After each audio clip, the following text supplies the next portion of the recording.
400 and 400. The Sun is about 400 times wider than the Moon. The Sun is also about 400 times further away. Those two numbers are not related to each other in any way that anybody has been able to find. They simply happen to be almost the same. And because they are, the Sun and the Moon appear in our sky as disks of almost exactly the same size. That is the only reason a total solar eclipse looks the way it does. The Moon covers the bright disk of the Sun almost precisely, and leaves the faint outer atmosphere visible around the edge. If the Moon were slightly smaller, we would never see that. If it were larger, it would cover it and hide it. The match is not perfect, and that is why there are two kinds of eclipse. The Moon's distance varies, so sometimes its disk is a little too small to cover the Sun and leaves a bright ring. That is an annular eclipse. It is also temporary in a much longer sense. The Moon has not always been at this distance, and it will not stay here. We are living in the stretch of time when the two disks happen to match. The thin air. The Moon is usually described as having no atmosphere. That is close enough for most purposes, and it is not quite true.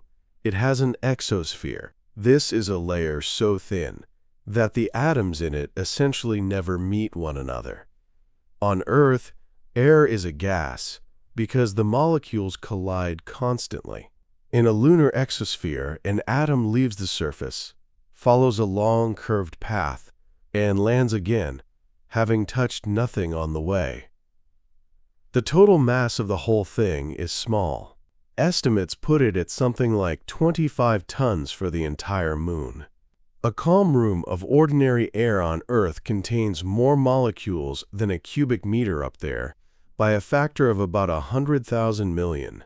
It contains helium, argon, neon, and small amounts of sodium and potassium, which are convenient because they glow and can be seen from Earth. It is constantly leaking away and constantly being replaced by the solar wind, by radioactive decay in the rock, and by micrometeorites vaporizing surface material.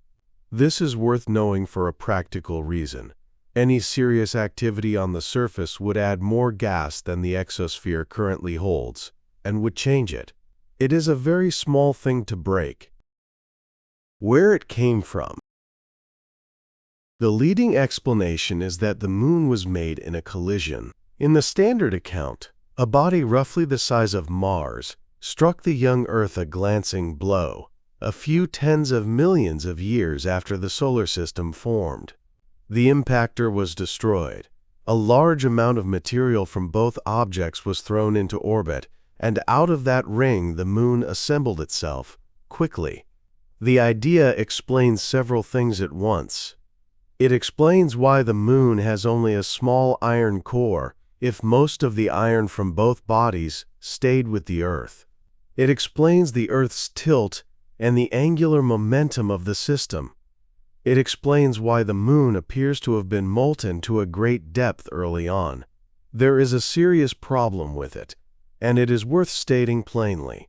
If a large part of the Moon came from a different object, the Moon should be chemically different from the Earth.